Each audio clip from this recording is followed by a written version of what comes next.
Call this meeting to order. Treasurer, take roll. Colonel Evans? Here. Mr. Grozan? Here. Mrs. Ludwig? Here. Mr. Miko? Here. Mr. Naso? Here. All present. Stand for the pledge. Pledge allegiance. To the flag of the United States of America and to the republic for which it stands, one nation, under God, indivisible, with liberty and justice for all.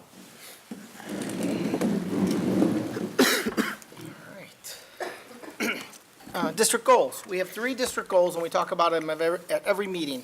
The first goal is student achievement, and that's our number 1 goal. Our second goal is financial prudence, and through that, we try to maximize the educational value of every taxpayer dollar that we get. One of the ways we do that is through our third goal, which is community engagement. And that side of our, that third goal, I've really seen a lot of great effort this year on that. We've been doing a lot of good things with that, a lot of different committees, some other ones that are going to start up. But, you know, we're hitting that one on all cylinders, and that's a lot of thanks to the administration doing such a great job with that one. So with that, we'll move on to recognition. We've got some great ones. We got a great one tonight. Thank you, Mr. Naso. Yes, we're going to start it off, and I'm going to bring up Mr. Andy Jawan, our athletic director, for our first recognition. Andy?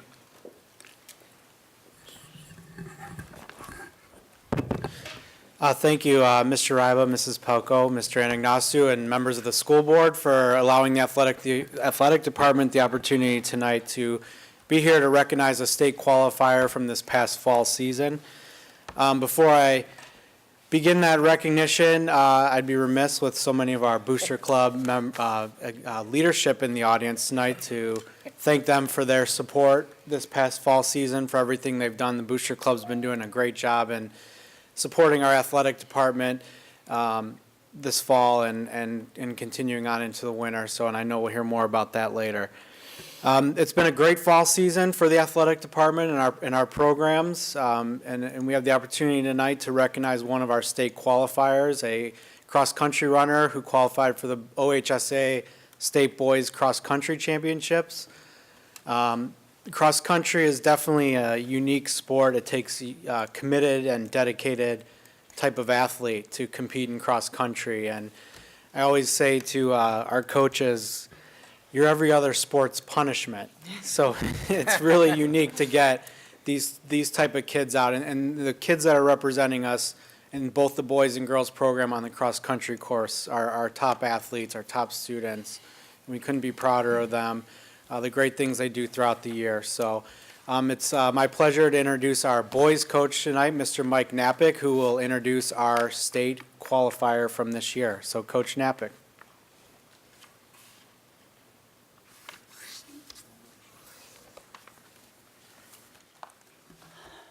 Thank you, everybody. I appreciate being here. Thank you, Board of Education, school administration, boosters. Special thanks to Athletic Director Andy Jawan. He has been a great supporter of our cross-country program. I'd also like to thank some people that aren't here, and that is the guys, our boys team.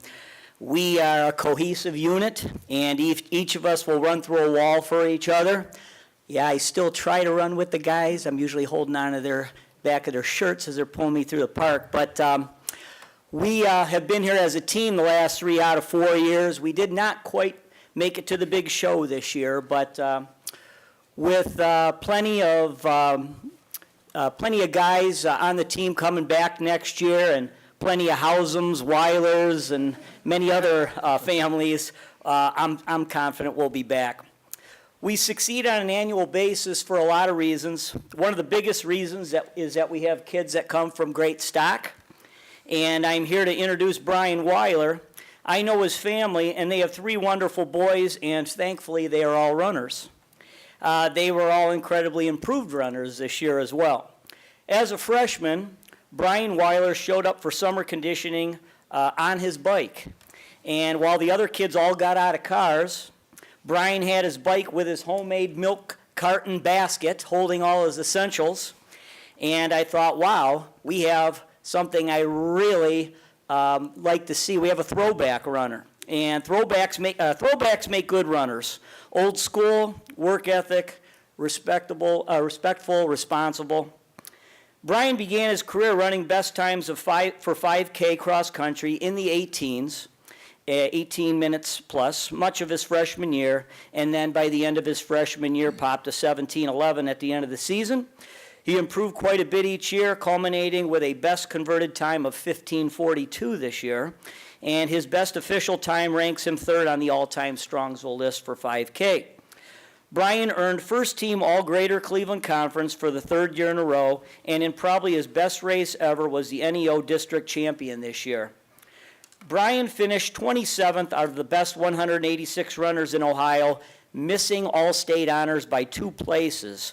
He was 69th last year in the state, and I don't know of another runner that improved that many places, 42 in one season. He also earned All-State Academic for his combined running and academic success. What an honor for Strongsville High School.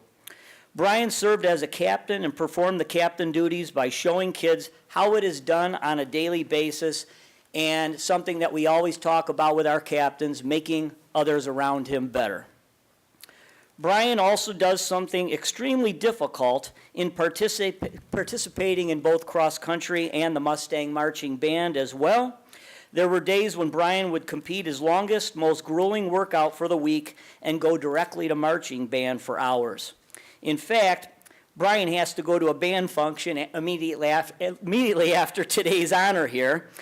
Following this spring's track season, Brian will march right on to college, where I'm confident he will continue to succeed in anything he tackles. Thank you, and Brian Weiler.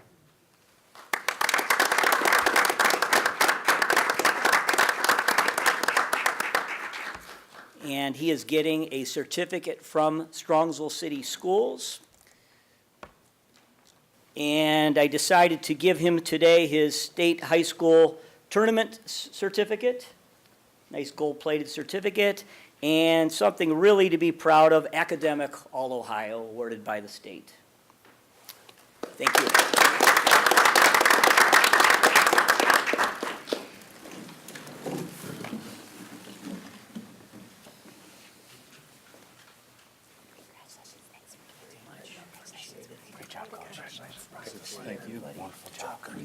Hey, Brian, good job.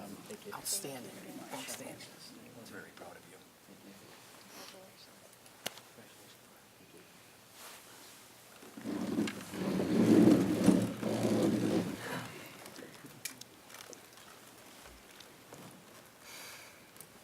Congratulations again, Brian, for the outstanding accomplishment, and please know how proud we are of you and what a great representative you are of our school district, so thank you for being here. And see, the good thing, Mr. Knappich, because you're retired now, the band concert has been moved to Tuesday, so he could actually stay and be here for the whole board meeting. You don't want to do that. I'm telling you right now, you want to. Show us your running skills and run away. That's right. But you were on top of it. It was supposed to be tonight. And Coach, thank you for all that you've done. I mean, year after year, we have an outstanding team, outstanding development of our young men, and we appreciate your leadership in that program. So thank you. Mr. Naso, next, unfortunately, Ms. Papish had a death in her family, which has caused her to be out of town tonight. So we've worked with her and Mr. Gadinsky. We'll reschedule that for a future meeting. Okay, So excellent. we're going to. I was excited to meet him. Kirsten's doing that now. Oh, is she? Yeah. Loving it. Yeah, so I think Shelley's going to work with them and pick another date, hopefully after the first of the year, to give that well-deserved recognition. Which moves us to our next presentation, which is from the Strongsville Athletic Boosters. So I'll ask Booster President Dan Martin and the car raffle chairperson Robin Micco to come to the podium. I do have to share that yesterday, just by chance, I was speaking to a representative from Serpentini Chevrolet, and she asked me, you know, again, how did we do with the raffle? And I told her, and she was just blown away. Just thrilled with the turnaround in the events and the leadership of the car raffle, thanks to our folks here. So Dan and Robin. The floor is yours. Do they pay you every time you say Serpentini? Do we get like another? Just like Serpentini, cable ties. I just serpentine. made it $10. $50, so. We're happy to see you in big boy clothes today, by the way, Mr. Ryan. Thank you for noticing and helping me with my attire tonight. So, we'd really like to thank the school board for entrusting us with this project. And it was something that I was not in favor of, and Robin said we needed to do it. So it took a lot more people than are here to make this a success. Our school board members are Jim Keating, Chris Dewis, Kendra Jeske, and Keith Hausum, who's here with me, as well as two of our top volunteers are here, Laura Hausum and Robin Micko. As I said, it took a lot of people, but the lead on this was Robin Micko, and she really took it by the horns and made it work, and we were all her support team, so I'd like to bring up Robin. All right. As you all may already know, we raised over $50,000 in the car raffle for student athletes in the Excellence in Athletics campaign. This wouldn't have been possible without our board and our team delegates and our booster members and our student athletes. So I would really like to thank them. Special thank yous to Janine Hine and Danielle at Serpentini. They helped me through everything, how to own a car that really wasn't mine, how to get insurance, all those fun things. Councilman Ken Dooner, who donated all the tickets, and to the board and all the district for all the support. Now I'm going to turn it over to Keith Hausum, who has the check for the Excellence in Athletics campaign. It's a big check. That's a big check. He has the total, so it's the big stuff. Because some of our ISIS aren't so good, I've got the easy job here. We are very, very proud to present a check for $25,000 or $25,043 to the school board for all the turf proceeds. So I think congratulations again to Rob and to the board and to everybody and the community for the support. Without the community getting behind the raffle, obviously wouldn't be able to raise these funds. So very proud to be able to present this check to you, to George and the rest of the board. Thank you very much. Why don't you have the three of you stand by the check so we can get a good picture? Robin, why don't we get a good picture of the three of you?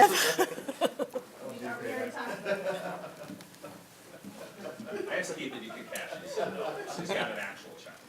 Oh,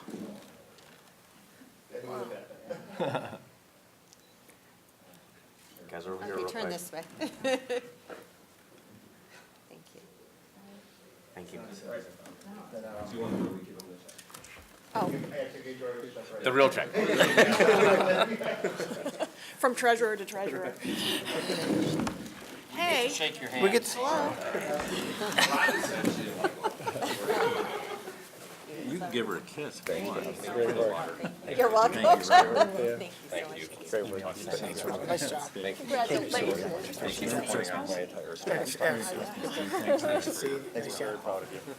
Good job. Thank you again. Appreciate all your hard work. Mr. Naso, if I could say something real quick. Sure. I want to say thank you to the three that were up here, but also everybody within the boosters. You can have a campaign and you can work hard at it, but without proper leadership, without the drive and the dedication to volunteer your time and energy to actually try to make something work, it doesn't fly. So thank you, Robin, for your leadership with this whole thing, because without your dedication and your volunteerism to make it happen, it wouldn't have happened. We've seen this exact same car raffle kind of flutter year after year after year. With your leadership, it really gained traction and did a really great job. So thank you for all the kids, thank you for the donation, but more importantly, thank you for your time. Thank you, Mr. Grosjean, for those words, and I completely agree with everything you just said. And the one part, or the one piece I would like to mention that I greatly appreciate is when I spoke to Robin after the car raffle ended and we were getting ready to actually pull the ticket, her comment to me was, next year we'll sell every one of those tickets. We were really close, but I love that drive that we're not even have one in the books, and we already have the plan to make it better for next year, and I know we will. And thank you again for the work that you did, the donation on behalf of the boosters. And the other piece of it is the outstanding work with the funds that you're now able to give back to the athletic programs. And Dan, I know this is year 2 of the 2-year term, right? And the leadership that you provided for the boosters has been phenomenal. I think you're at events just as much as Andy and Mark and me at times are at events, and to see the growth and the development and build upon the great tradition of the boosters has been phenomenal, and it's a big part due to your leadership you provided, so thank you. 2 more years, 2 more years. Yeah. With that, Mr. Naso, I turn it back over to you for item 7. Item 7 is the appointment of Mr. Frank Fabrizi to the Polaris Center on a one-year rotating basis. So he's going to join the board at Polaris. We're excited about that. Can I have a motion? So moved. May I have a second? Second. Thank you, Jane. Any discussion? Mr. Naso? Yes, sir. So I just wanted to let the public know that the way this works is that the 6 school districts that make up Polaris each send 1 board member, and then to make sure we can break a tie if necessary, we have a 7th board member. And that board member rotates between the 6 districts. So every 6 years, Strongsville has the responsibility and the opportunity to appoint a 2nd board member to serve on Polaris's Career Center. When the time came, we all have a lot of commitments, and we needed to find someone that could fulfill the duties. We have a lot of exciting things going on at Polaris with our construction project, and so we wanted to find someone who could really help with that. And the first person we thought of was Frank Fabrizi, who has the background and can bring his expertise in the trades and the industry to bear to make sure that the same kinds of things we did in Strongsville we'll be able to do again at Polaris, not just for Strongsville students, but for all the students that go to Polaris, not just at the high school level, but at the adult level. For me, it's particularly heartening. Frank's a graduate of Polaris Career Center. So when we had our dinner yesterday, for him it was a homecoming, and I know he's very excited to be able to give back to the community at Polaris Career Center. With his business, the trades, the industries are very important, so I know he's excited to be part of that and to contribute in any way he can. So I'm very excited and proud that Frank accepted the position, and I know he's going to do a great job.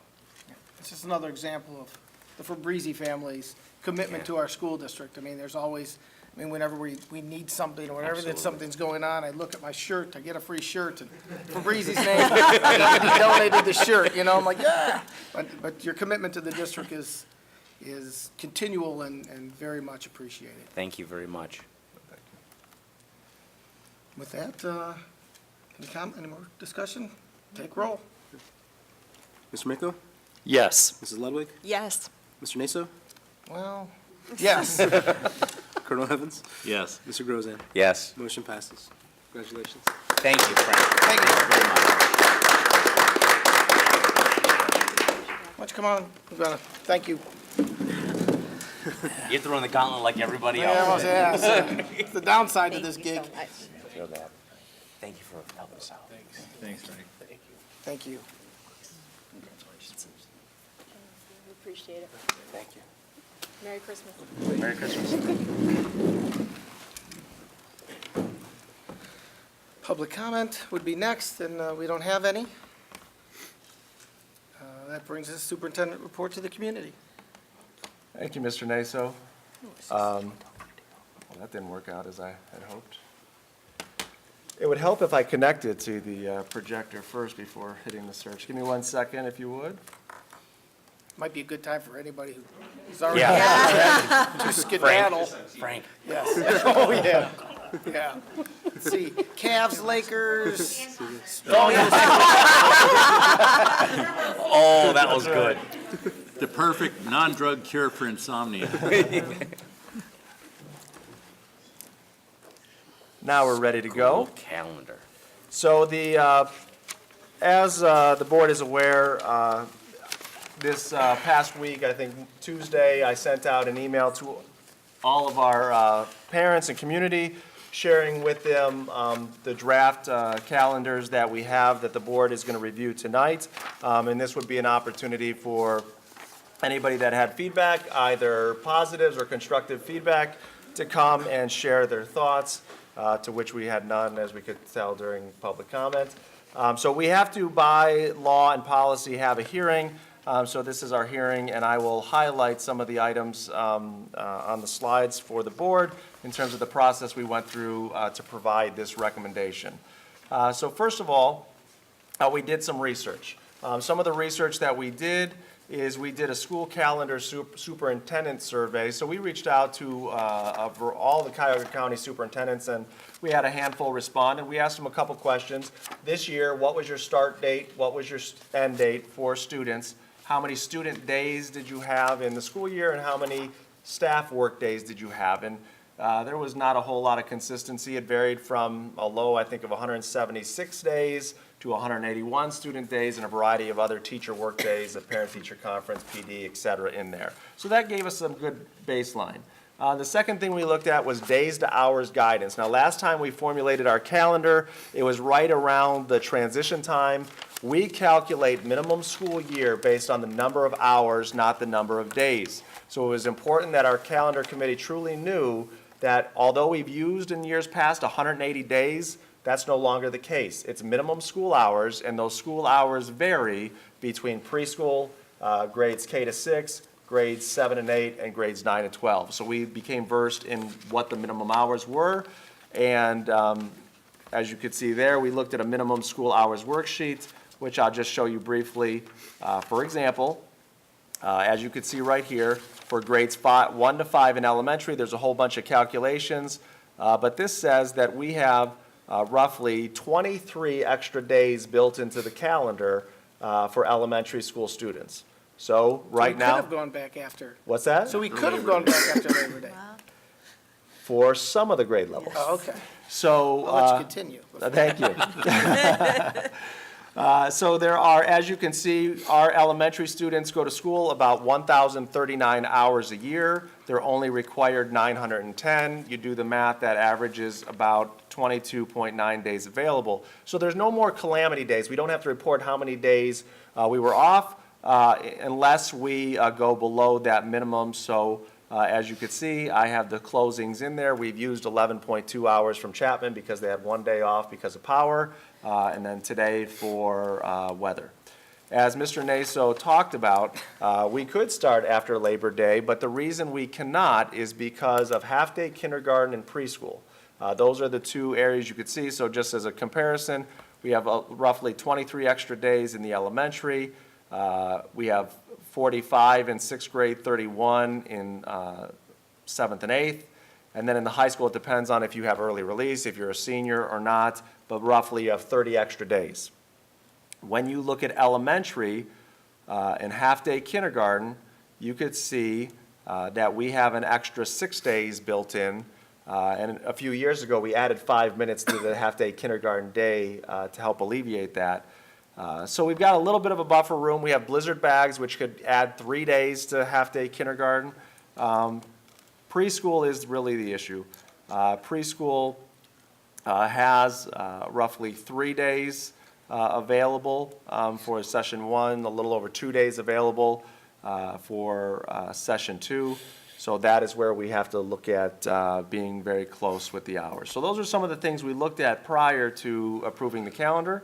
And then last time we approved the calendar or recommended a calendar, we had some guidelines. The first one was that we wanted to start school in the first week in August with the 20s. We felt that was reasonable based on what our community looked at. We also had number 2, which says excluding Thanksgiving, we would have 3-day weeks for students. Spring break would coincide with the end of the 3rd quarter. And number 4 was new to this committee, which was wanted to conclude school in May. There's a trend because of state testing that you want to start as early as you possibly can. And in May, a lot of schools end in May now, and instead of going through June, which we've traditionally done.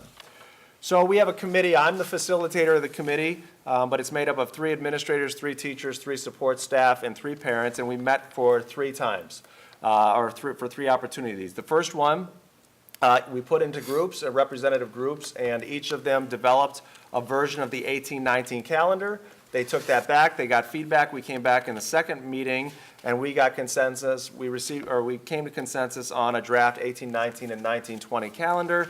We gained feedback on that, and we came back for one last meeting to say, is this really what we want to do? It was, and we added parent-teacher conferences, and that gets us to the calendars that were sent out to staff and parents and community, and that you have in front of you. So the recommended calendars you have there. Just a couple notable changes that I wanted to highlight. First of all, for internal folks, our PD, our professional development or records days have changed. Typically, the last 2 years, it's been September, November, January. We moved it to November, January, and April. So we just took that September and moved it to April. I would say if I would pick one thing that the committee debated the most, it was when to have high school exams. And the impact that that has on how many days you have available and how many days off you may have. And so we came to the decision that semester exams would be before winter break at the high school level, and we wanted the semester to end before winter break. We've tried a few different things these past couple years. None of them really worked out great. So we are going to recommend what number 2 states there. We have received feedback from our parents that parent-teacher conferences with having all the buildings at the same night has been difficult. So these calendars only put 2 levels on one night. So for example, you'll have the middle school and high school together on one night. On another night, you may have the elementary and middle school together, what have you, to give more opportunity.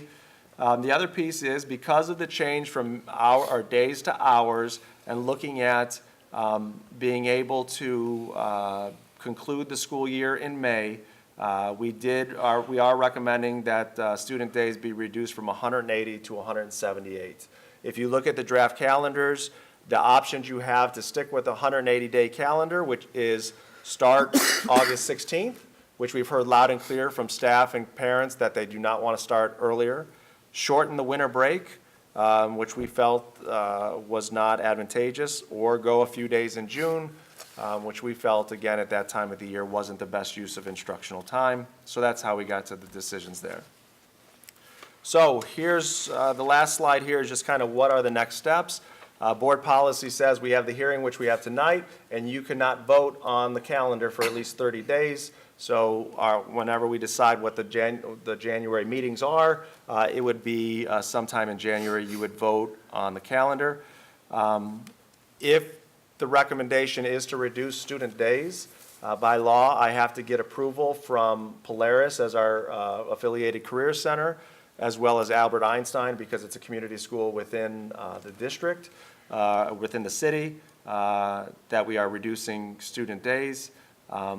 So tonight, once I get done, the discussion, we'll have a discussion, and really what I need from the board is what I need from the board is a recommendation either to make no changes to the calendar, and what you see here is what will be given to you at the January meeting, or if you have changes and there's consensus among the board about those changes, to culminate that, and then I would reconvene the calendar committee to address those changes and bring it back to you at a later date. So that's how we got to the calendar, and now I open it up to you, Mr. Naso, for discussion. Mr. Naso, if I could? Sure. Question. We've moved spring break from the last week of March to the 3rd week of March. I'm assuming that is for a specific function? We, as a part of our guidelines last time, is it just follows the end of the 3rd quarter. Okay. So whenever the 3rd quarter ends is when that spring break would be held. Okay. Yeah. I have a question too. Yes, sir.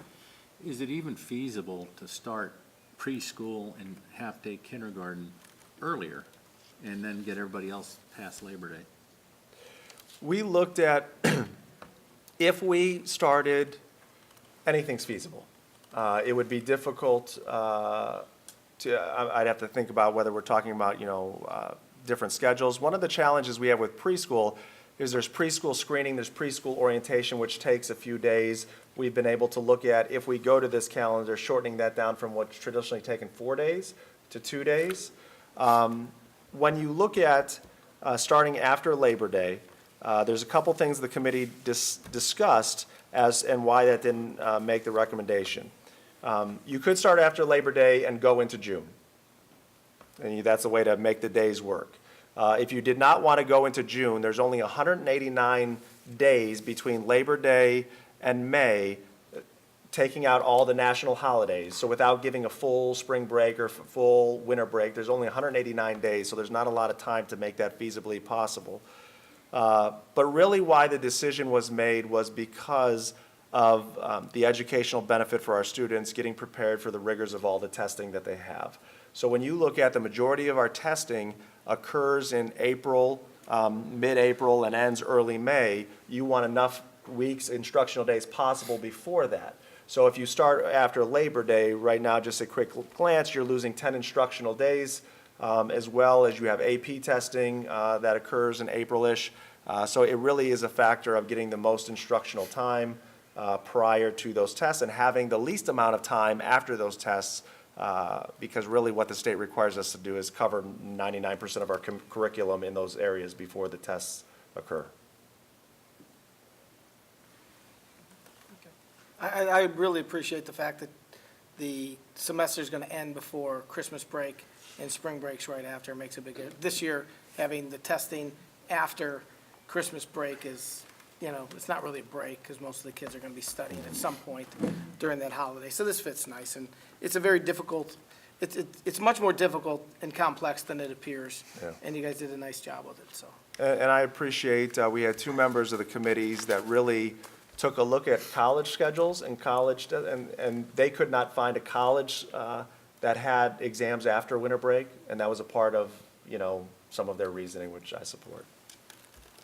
Richard or Yeah, Jane? my question was, did you look at Tri-C, or we have so many students doing the College Credit Plus, how does this mesh with those calendars, or?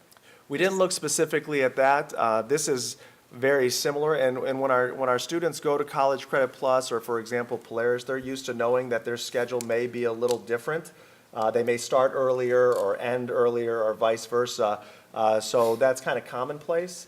The one challenge we are going to have, and you know, we met with the Polaris superintendents a couple months ago, we have so many districts in the compact that are in construction projects. Polaris, Fairview, North Olmsted, Berea. So they have funky calendars Everybody's already, got yeah. different calendars, so nobody's going to be matched up, just like we were different a few years ago. Nobody's going to be matched up, and everybody's aware of that. And Polaris students will know that, you know, I'll start Strongsville maybe 2 weeks before I start Polaris, and I'll end Polaris 2 weeks after Strongsville ends. And then, when you say we have to give notice to Polaris, and Albert Einstein, does that mean they can say, no, we don't want this, and can put the kibosh on it, or it's just, hey, we gave you notice? The way I read it is we do have to go into a written agreement, but our schedule, I've had preliminary conversations with Polaris, and they see no issue. I haven't had conversations with Albert Einstein, but our schedule, I've had conversations with the superintendent there in the past, and they've been very agreeable to different schedules. They actually, you know, were a little different than us this year in their schedule. But yes, the way it reads is that we have to enter into an agreement prior to that being approved. And then you discussed the disparity between the number of days between first and second semester. Can you Yes. review how they didn't feel that was going to be a big negative for? Correct. Thank you, Jane, for bringing that up. So if you look at the semester breakdown, on both calendars, we have 83 days in the first semester and 95 days in the second semester, which is, you know, something we talked about. And it's because it is a greater variance. But when you look at that timeline, although it's not a perfect match, it's not as significant as it seems because you have various testing schedules in those windows. You have state testing, you have AP testing. ACT, I believe, is in the second semester as well, that's now state mandated. So I don't have an exact number for you, but it's probably a 5-day difference versus a 12-day difference when you look at it in practice. And again, this was sent out to all of our high school all of our teachers and staff in the district. And we had high school representation on the committee, and Mr. Smithberger was consulted, and they're all comfortable with that breakdown and do not see it as a significant difference where course content would have to change between first semester and second semester. Well, and most of our snow days usually happen second semester too, right. unlike this year so Yeah, far. right. Yes. Yeah. Ambulance chase. Richard? Yeah, I think the impact at the high school, I think, is significant. So did Did the high school people, were they on board with having the testing prior to Christmas break? Everything that was communicated with me is yes. Okay, good. Yeah. And then the thing that I have the most heartburn on is the reducing the days. And, we talk about our goals, and, our first goal is academic achievement. And I think, for me, reducing days is a negative towards academic achievement. Financial prudence, we're going to be paying 2 less days, the same amount, and receiving 2 less days. So I have a significant amount of heartburn on that. And then community engagement. But the thing that I look at, and we discussed that, is that, at the end of the school year, it is hard. It is difficult for anybody to stay focused and to have actual good education occurring. And so I look at that calendar, and I like the idea that May 31st would be the last day where you would expect education to happen, and then you'd have 2 days in June, so that we maintain our financial impact. And those are the days where at the elementary level, you traditionally have those parties, et cetera. So I actually like the idea of just coming back in June for 2 days. If you were attempting to get education done in those 2 days, I think everybody would understand that it wouldn't have a whole lot of common sense. But to have the end of the year parties, the end of the year activities on Monday and Tuesday in June, I think that's a nice balance and something to consider. If we wanted to extend the school year, we would certainly have to negotiate that. And I think it makes a lot of sense that if we do want to shorten the school year, that's something we should do within our negotiations. Just one comment, Mr. Micko. I just wanted to share that we did, obviously, there was a lot of discussion regarding reducing instructional days, because we had the same concern. The committee had the same concern as you did.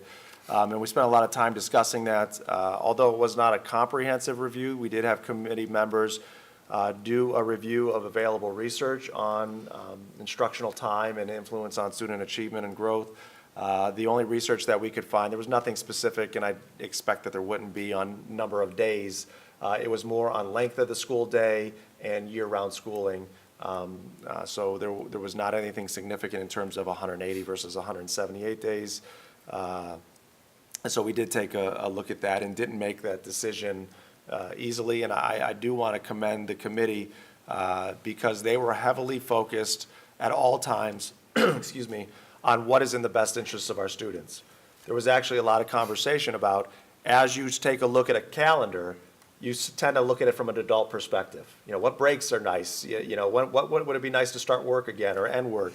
But there was a great focus from the committee members on our main purpose is the students and what's in the best interest of our students, and our calendar should reflect that. And I think they did a good job there. So I appreciate your comments and your feedback as well. Any other comments? I mean, the fact that we're 30 days over the maximum seems to be telling in that regard a little bit, but it's a good point, Richard. But I'm okay with the way it stands. So, Mr. Naso, I just need to know from the board, the board's perspective of. Do you want us to vote? You want us We can't really vote on it, but just, is there any desire to go? The only concern that I've heard is the reduction of student days, just like further feedback from the board of, would you like me to take that to the committee to look at that, and really it's look at that and come back with 180 days? Or is there consensus from the board that the calendar as presented is acceptable? I'm good with it as it is. If you feel that we have goals we want to set, we want to achieve. If you feel that 178 versus 180 will still get us there, then I'm good to go. Jane? I'm comfortable with as it stands now. Okay. Okay. Richard? I would send it back and say bring the 2 days back.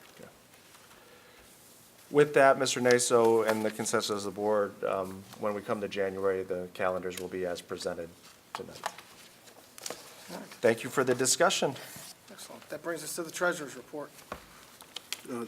Approval of minutes before that. Approval of minutes. Approval of minutes then. For the November 2nd and November 16th board meeting, do I have a motion? So moved. Thank you, Duke. Do you have a second? Second. Thank you, Jane. Any discussion? I'm sure everyone's read the minutes. Any discussion? Excellent job, Don. Excellent, excellent. George, take roll. Colonel Evans? Yes. Mrs. Ludwig? Yes. Mr. Miko? Yes. Mr. Naso? Yes. Mr. Grozen? Yes. Motion passes. Now your treasurer's report. You're just stalling. Thanks, Mr. Naso. The first item I have on the agenda is an annual resolution for the tax advancement from the county. Be it resolved upon the recommendation of the treasurer that the district participates in the 2018 Cuyahoga County Real Property Tax Advance Program. This includes requests for all advances of all tax revenues collected in the year 2018. So what this is mentioned, it's an annual resolution. There's two settlement dates for the county, one in March, and the other one is at the end of September. If we don't participate in this, that's when we would get our tax dollars. By participating in this program, we would get advances in January and then in February, then whatever's left, a small amount in March. And then same thing in the fall, we'd get again in July, August, then a small amount in September. So it helps out with the cash flow basis. Item B is our annual resolution approving the premiums for our medical and prescription insurance. Be it resolved upon the recommendation of the treasurer that the medical and prescription premiums for 2018 be approved. They can be found in Exhibit C. Good news in the premiums, because of how our claims have been coming in the past several years, we were able to keep our premiums the same. So that's going to reflect budget savings for this year and also in the life of the forecast as well, as it will have a compound effect. Dental insurance, be it resolved by the recommendation of the treasurer that the dental premiums for 2018 be approved in Exhibit D. These went up slightly, or they went up by 9%. The past few years, they have been stable, but for this year, it has gone up. Vision insurance, item D, which can be found in Exhibit E, has stayed the same. Item E, One America Life Insurance. We are switching our life insurance carrier from Sun Life to One America. Sun Life's premiums have gone up close to $50,000. Last year, we put a RFP out there, and we received bids from several companies. One America came back as the lowest bidder, providing the same level of benefits, and they guaranteed the rate for 3 years. So we'll see an annual savings there of around $50,000. Item F, resolution to authorize early payoff of debt. What this is, we have two House Bill 264 energy conservation notes. One is due to expire in 2023. This particular one, the 2006, is set to expire in 2020. The remaining balance at the end of this calendar year is $236,000. The remaining interest that we owe on the debt is $18,952. Since we have the available cash of the $236 to pay off the debt now, we would save the $18,000 in interest. We would incur about $5,000 in legal fees, so we would realize a net savings of $13,000 by paying it off now. I looked at the difference if we would invest these dollars at the current rate. We would, over that time period, we would net about $6,000 of interest. So by paying these off now, realizing the savings is a better benefit than keeping the dollars and investing it. Why are the attorney's fees so high? We actually got them reduced. Yeah, we were able to get them reduced. Yeah, but They- $5 grand still a lot of money. Well, that's better than going rate. I mean, one of the things at the Port Authority, we're constantly issuing bonds and doing things, and those fees, I looked at our fees in comparison to what were, and the original quote was actually better, and then we George pushed back and actually got them reduced further. So it does seem, I had the same response. It was like, what, for this? But it's the going rate. I mean, it's better than the going rate. But it does seem high. Okay. And the last item is the amended permanent appropriation for fiscal year 18, which can be found in Exhibit H. And there's two adjustments in the federal grants, and that was adjusting for the federal carryover approved at the state level. And if there's no further questions, that concludes my report. Good job. Thanks. Now back to the superintendent's report. Thank you, Mr. Naso. A couple just quick updates before we get to the discussion item. Just if we remember last year, we had teaching a staff exchange with El Salvador, with some of the teachers from El Salvador, and they are back in the district again. There's an event tomorrow I think Jenny and I will be at in the afternoon, but we welcome everyone back and thrilled to have them learning from us and as we learn from them on the culture exchange with teachers from El Salvador. Secondly, just a reminder that we will be going on winter break next week, so the district will be closed for students from December 20th to January 2nd, and we hope everybody has a wonderful break and holiday season. And as everybody learned today, I'm not from Alaska. I actually do close schools once in a while, and hope everybody was safe during our recent storm. And as I said earlier today, we did cancel the band concert this evening. It will be on Tuesday. I know, Mr. Naso, you were there. I was at the orchestra concert last week, and it was just phenomenal. So if you're available on Tuesday, head out to see our band, another group of outstanding musicians, and I think it'll be a treat for everybody that's able to attend. So on the agenda, we do have a discussion item at our organizational meeting in January.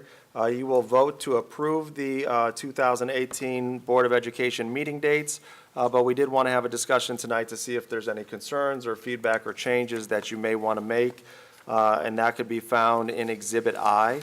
I did just want to highlight the variance from our typical format of the first and third Thursdays. We are recommending the organizational meeting, the first meeting in January, to be the second Thursday, which is January 11th, and then the regular meeting on the fourth Thursday is January 25th. And then the only other difference is February 1st, because of our work with PTA Council and Founder's Day, we would start that meeting at 6 p.m.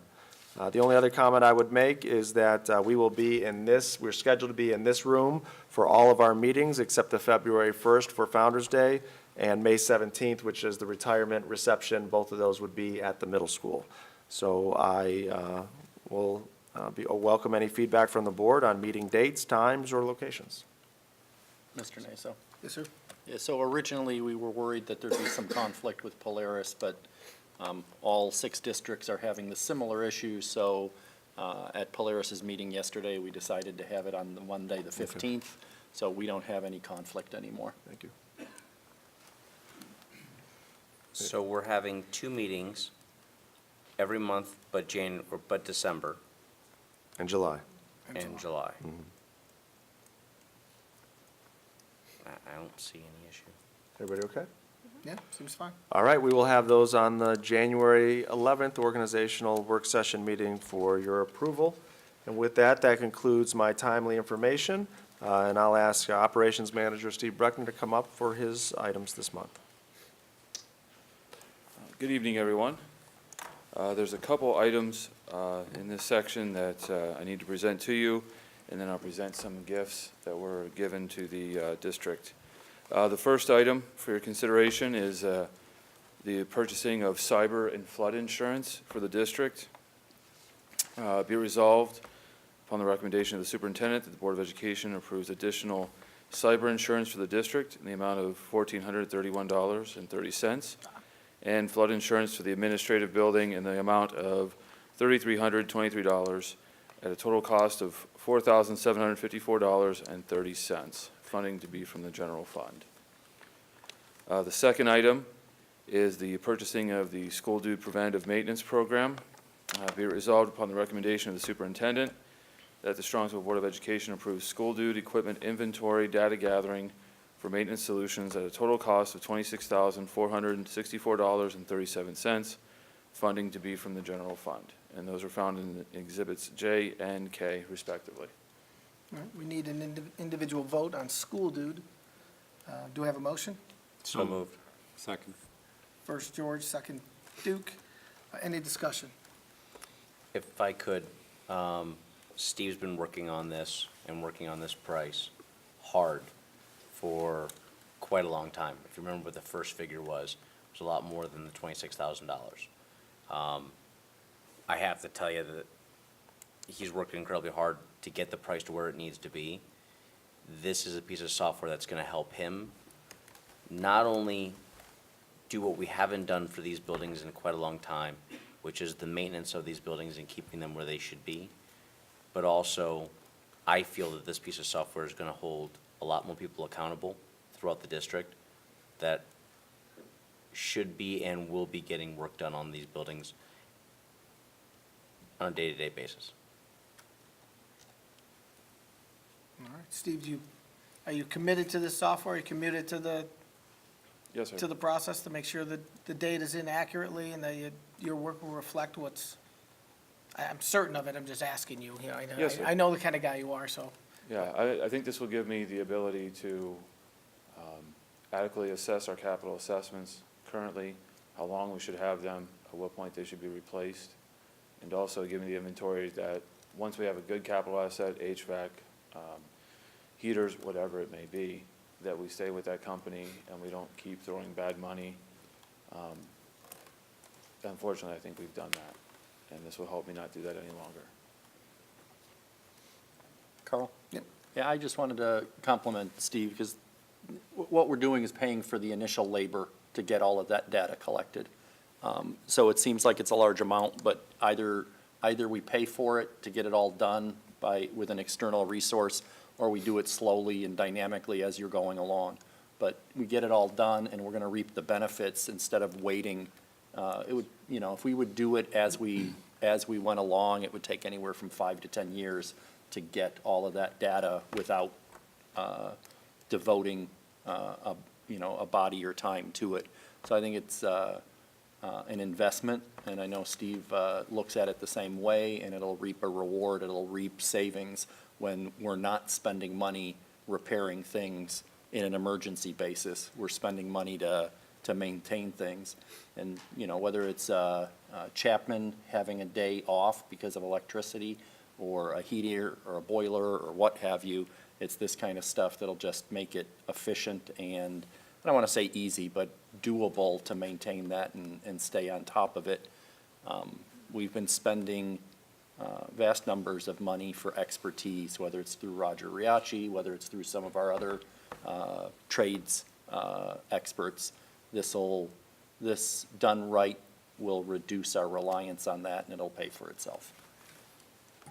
So how long is before we're actually able to start utilizing this program? What's the process for how long this activity takes to accumulate all this information? Well, tonight or tomorrow morning, I'll hit yes on the proposal. That'll start the ball rolling. It's been sitting there. 4 to 6 weeks for them, once they schedule with me of when their boots are going to be on the ground here. Within 4 to 6 weeks, they told me they would have all the information loaded up. Then I'll work with them for an additional 2 weeks to make sure that the preventive maintenance plan fits our needs, because they'll come in with the template, and then I'll work with them on our individual needs. Because every district's different, every building's different. Tweaking that, going back with the head custodians, working with them to make sure the plan makes sense, make sure that everything's covered. So you're looking at full implementation, I would say probably within 8 weeks. Are they able to work when the schools are closed, or are they beholden to our calendar? No, they're able to work whenever the buildings are open, and our buildings are open except for the holidays that were closed. So they'll be able to work through whatever time frame that they need, whether it's first shift, second shift, whatever. Okay. Deal. It'll be nice to do preventative maintenance instead of run to failure, which is an expensive way to do business, so. Absolutely. That's what I was thinking too. Okay, any other discussion? Let's take a vote. Mr. Grozen? Yes. Colonel Evans? Yes. Mrs. Ludwig? Yes. Mr. Rico? Yes. Mr. Nasa? Yes. Motion passes. The third item is the presentation of some of the gifts that have been given to the school district. Mrs. Bonnie Kavaran donated 1 computer, 1 keyboard, 2 computer monitors, 2 printers, 1 pitch block and bowl, 2 rag buffing wheels, Tripoli buffing compound, and 3 plexiglass sheets valued at $378 to Strongsville Middle School and Kinsner Elementary School for the use in those buildings' maker spaces. The Strongsville Education Foundation donated $1,000 in the form of flexible seating grant for the classroom of Christine Vish at Strongsville Middle School. Dane Donaldson Insurance and Financial Services Incorporated donated $328.32 to cover the cost of muffins for the military for the Veterans Day celebration at Kinsner Elementary School. South Park Mall donated $1,000 to the Strongsville High School Music Department in appreciation for student musician participation in the Santa's Arrival event at the mall. Southwest General Hospital donated 250 Lenovo USB keyboards to be used by students throughout the district. Miss Erin Sullivan Lally donated $50 to pay for student fees for students in need. And an anonymous donor donated $131.70 to pay for student fees for students in need. That is the end of my section. Steve, the South Park Mall donation, that was in conjunction with our music department actually doing an event, correct, at the mall? Yeah, so they had the middle school jazz band, I think, was there. And then the high school drum line was there, and as for Santa's Arrival, they drummed them in and played music in. So because of that work, we have a great relationship with the management at South Park, and they were generous enough. We did it just to do it and be a part of the community, but they were generous and provided that $1,000 donation for the time and efforts of our musicians. It's nice that South Park gave us the donation, even though we were willing to do it for free. That mall is truly an economic engine for this community, and it's nice that they're willing to help us out a little bit, so. It's $4 million in tax dollars every year to the Yeah. district, too, so we'll, They help us a lot. They yeah, we'll take it. Thank you, Steve. It's a great asset to the community. Absolutely. Curriculum. Under curriculum tonight, we have a couple items for your consideration. First, the district plan for identification, service, and enrichment of students who are gifted, as can be found in Exhibit L. Number 2, assurances for the FY17 district identification plan for gifted students, which can be found in Exhibit M. A student-teacher agreement with Indiana Wesleyan University, which is in Exhibit N. A student-teacher agreement with the Western Governors University, which is in Exhibit O. And number 5, a variety of student-teacher field placements at Kinsner Elementary School, Strongsville Early Learning Preschool, and Strongsville High School for the dates listed and for the staff listed. Also, a student-teacher placement at Whitney Elementary School. And number 7, an out-of-state boys varsity baseball trip to Florida to participate in the Florida League High School Invitational Tournament, March 24th through 31st. Transportation will be via motor coach and expenses paid by participating students through fundraising. Any questions on curriculum? There are no items under student services, and we'll move on to our human resource report from Jenny. Thank you, Mr. Ryba. Good evening. Under Human Resources, I have the following items for your consideration. Under E1, appointments of certificated staff, as well as appointments of our non-certificated staff. We have the appointment of a certificated substitute and non-certificated substitutes, as well as appointments for certificated tutors and non-certificated supplemental contracts, followed by our certificated supplemental contracts. Under E2, changes in hours that are temporary for non-certificated staff. Under E3, changes in status for non-certificated staff. Under E4, we have stipends from our fall OHSAA tournaments. Under E5, certificated medical leaves, as well as non-certificated medical leaves. Under E6, we have our unpaid medical leaves of non-certificated staff. And finally, under E7, we have our volunteer chaperones as well as our volunteer coaches. And that concludes my report, unless you have any questions for me. We do not have any items under technology this month, and with that, that concludes my superintendent's report. Thank you. Trying to catch up here. Okay, that brings us to reports. Richard Polaris? Thank you, Carl. Polaris did have school today, so it's always interesting when the school district does not, but it is an example of what commitment the students make when they choose to go to Polaris. That happens from time to time. On the other hand, speaking of preventative maintenance, Polaris had a power outage earlier in the week, so I guess they got their day off earlier in the week. But we are proud to, we unveiled a new quality profile at Polaris. Career centers traditionally don't have quality profiles, so I don't want to say copying, but emulating the quality profile from Strongsville and some of the other districts in our area. We thought it was important to be able to get our message out to our constituents, and so the first quality profile was just recently released and mailed to all the households. So I hope you take a look for that and let us know if you have any questions. I'm sorry to say that cookie sales have been successful and there are no more cookie sales, so if you didn't get your order in, it's too late. They are sold out, and we're very excited that with the Christmas break or the holiday break, the groundbreaking will be starting at Polaris during the break, and a lot of the teachers have been going through the process that we went through a few years ago, boxing up everything in their rooms and moving it to temporary space, and the renovation is going to begin in earnest in early 2018. And then the only other comment is a reminder that there are still openings for some of the high school programs for the 2018-2019 school year. So if anyone is still interested, you can see your guidance counselors at the high school. And Polaris is still having their Tech Thursdays, which you can also see the guidance counselors at the high school to learn about the Tech Thursdays. Legislation? Legislation, I'll just comment on HB 176, which the House committee heard comments on, and I think it is something that will be hopefully good for local school districts, but it will eliminate, one of the highlights is that it'll eliminate the fall third grade English language arts assessment, and it will specify that state exams must be the Iowa test of basic skills. So hopefully it'll foster some reasonableness with our testing, along with teacher evaluations and curriculum and so on. And that concludes my report.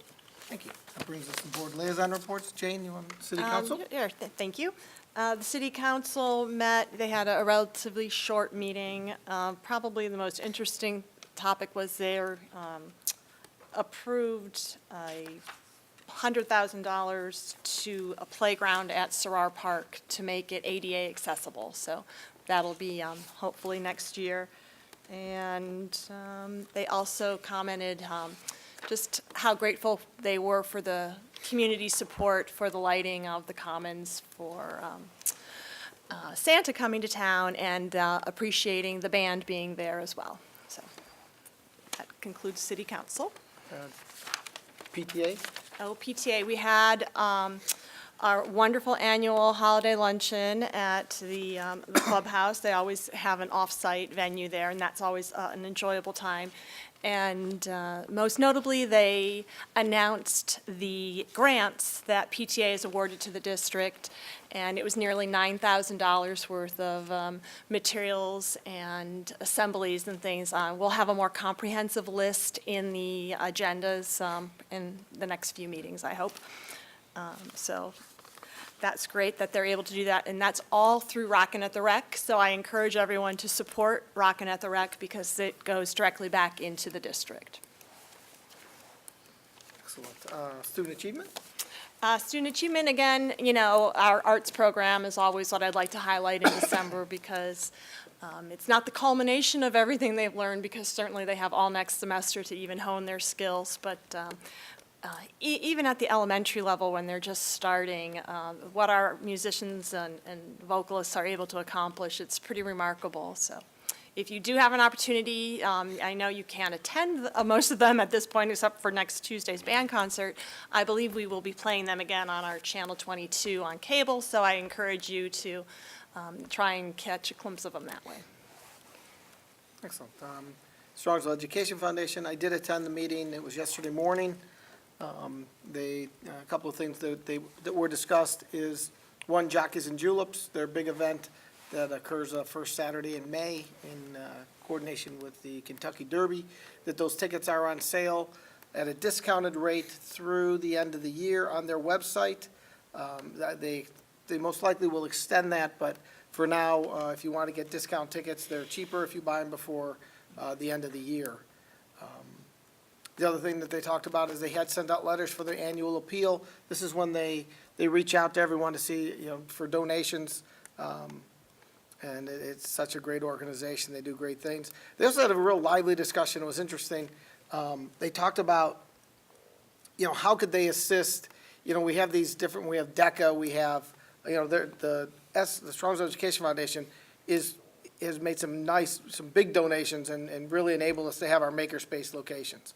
And the discussion they had was, how could we blend the makerspace with the DECA and with the community business engagement process that we have, and how could we blend all three in to possibly generate income for the district, and at the same time, have our students take charge to learn the entrepreneurial side of a business. Like, could they start a business? We have the ability now to put our monogram on things and to etch things, and it's just in its infancy, but it was a real good discussion. And really what it pointed out was just how much the people in that group care about our students and how committed they are. And, they were all willing to reach out to different businesses to see what they could contribute and go into the chamber. So it was just in the infancy, but it was a really good discussion, and the meeting was very enjoyable. And so it was, do you want anything else? No, I think you covered it. Oh, good. All right, that brings us to board committees. There was not a finance committee meeting. I do not believe there was a policy committee meeting. I don't think we had a facilities meeting since our last meeting. Nope, January 24th here in this building. Excellent. And there's a facilities committee meeting January 4th, 6:30 in this building. Policy. What did I say? Facilities. Policy. What I think, not what I say. Excellent. We'll all be there. I'm sure you will. That brings us to the consent calendar. Do I have a motion? So moved. Have a second? Second. I do, so a little discussion in there. I need to abstain from item 12B1, which is the cyber and flood insurance.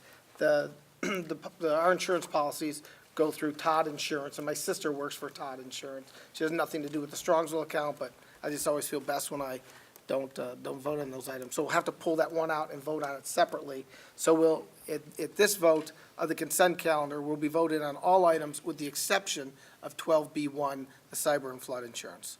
Are there any discussion on any other items? No. We take a roll? Yes. Yes. Yes. Yes. Yes.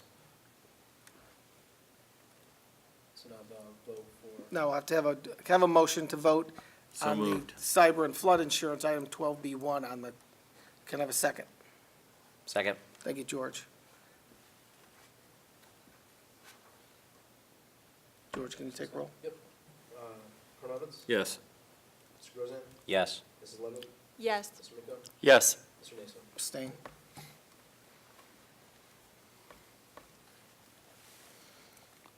That brings us to Board of Education Other, and I do have, I've got three short items to start off, and if anybody has any other ones, we'll go to there.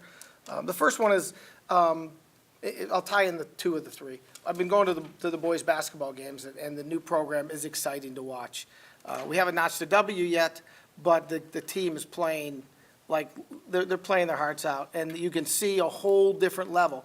With the boys' basketball program, every single one of our teams that we play is ranked in the top 25. So there's no break anywhere in that schedule. You know, and I went to, so I'll link that into this, my second item. We went to Lorraine, and I watched that game, and it was a great game. Came down to the wire. But the facilities they had were outstanding. I mean, that gym, they had a Hall of Fame. Their gym was spectacular. The workout area was spectacular. And while I was sitting there, I was thinking, I wonder what their match was from the state when they built this building. And so I reached out to George on a Saturday night at about 10 o'clock. And I was like, George, what's the match, you know? And he's, being the professional that he is and the unprofessional that I am, reaching out to a guy on Saturday night, he got right back to me with the answer, which was 81%. So our match, when we did our building, was 6%, meaning our district had to raise 94% of the money to build the middle school. Mr. Naso, we had to raise 100% for every dollar, for every brick, for everything that we did. And we're gonna hold our breath, and in 20 years, we may, Yeah. if Yeah. the whole program is not funded correctly and goes bankrupt, we may get 7% back. So Maybe. they were at 81%, meaning they had to raise 19%. And that's why when sometimes you go to some of these other districts, God bless them, you know, for their schools and their kids, right? Not knocking that. It's just difficult when you're there and you're like, what? Why don't we have this? And it's like, well, you know, we've got some incredible facilities. They're spectacular, in fact. And a lot of them we've done through community engagement, donations and that. But when the state gives you 81%, you can do a lot. So it was just something I observed. And my third thing is just Merry Christmas and Happy New Year to everybody as we wrap up this year. And I don't know if anybody else has any other. I do, if I could. Everybody knows that I'm a Strongsville Rotarian. And one of the things that's hugely important to me is the first Saturday of every June, we have our Kids Fest and we have our ducky race, right? We take little yellow rubber duckies, we float them down a creek and the metro parks, and the first 10 rubber duckies that crosses the line win prizes. But the Kids Fest is a free event to any parent, any child who wants to come down to the metro parks, to the chalet. Horseback riding, touch a truck, we have dance teams out there. We even go so far as to buy food at GFS, and they give us a break on the food. A hot dog, a bag of chips, and a pop will cost you $4, right? So we will basically just give it away for any parent of any community that wants to come down and help us. Well, I had a meeting with PTA about 3 weeks ago, and Jerry Ballant, who is one of the founders of the Strongsville Rotary.